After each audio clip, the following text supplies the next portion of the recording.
Welcome time travelers and welcome new time travelers. As always, if you're new to this channel and enjoy learning not only the US history but some historical events from around the world, then don't forget to hit that like button, comment, and subscribe. Without further ado, come along as we go back to 1776 when at the Battle of Moores Creek Bridge, North Carolinian revolutionaries defeated Loyalists during the American Revolution.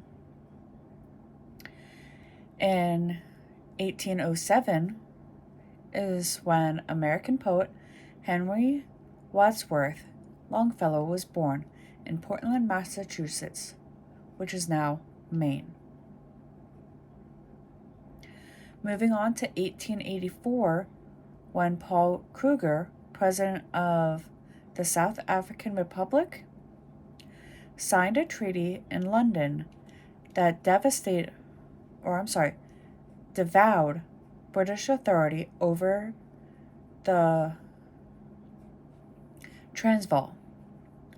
Just 2 years later, in 1886, American lawyer and politician Hugo Black, who, as a Supreme Court justice, was known for his support of the doctrine of total incorporation, was born.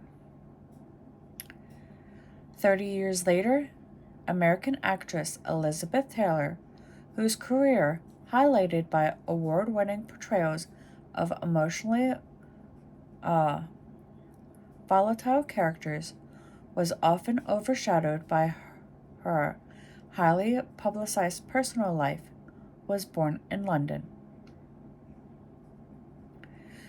The following year, in 1933, in Berlin, the Reichstag Parliament building caught fire, a key event in the establishment of Nazi dictatorship.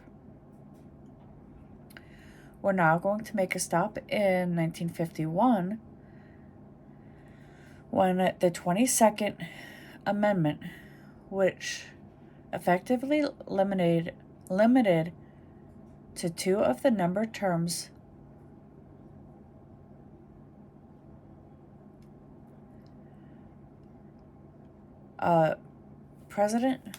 U.S. President may serve, was ratified. That actually happened after one of them served 4 years, or 4 terms. I forget exactly which one it was, but it happened after that. I think that president actually did that because of that. Anyway, 1967 brought us St. Kitts and Nevis with Angola became an independent state associated with the United Kingdom. 5 years later, in 1973, 200 members of the American Indian movement forcefully took the reservation hamlet of Wounded Knee in South Dakota. 9 years before the turn of the century, in 1991, U.S. President George H.W. Bush ordered a ceasefire effective at midnight and declared victory in the Persian Gulf War, a conflict triggered by Iraq's invasion and occupation of Kuwait in August of 1999. 8 years after the turn of the century, in 2008, American editor and author William F. Buckley Jr., who became an important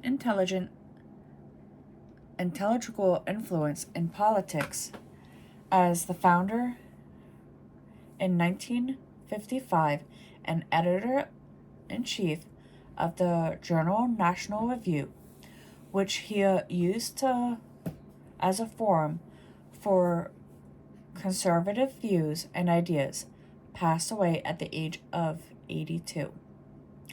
2009 brought us a report published in the journal Science, which describes fossilized footprints found near Lake Turkana in Kenya that were made some 1.5 million years ago, probably by Homo erectus individuals, that showed that H. erectus had both a gait and feet that are very similar to those of modern humans. On this day in 2010, a magnitude 8.8 earthquake struck Chile, causing widespread damage and triggering a tsunami that devastated coastal areas. It was the most powerful earthquake to strike the region since 1960. I actually remember hearing about that on the news. 5 years later, in 2015, American actor Leonard Nimoy, who was best known for his portrayal of the Sonic Sequel Mr. Spock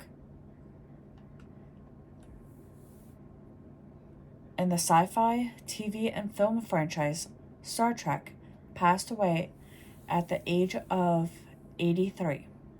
Now, if I remember correctly, I want to say Into Darkness? Anyway, one of the recent Star Trek movies that aired in 2015 actually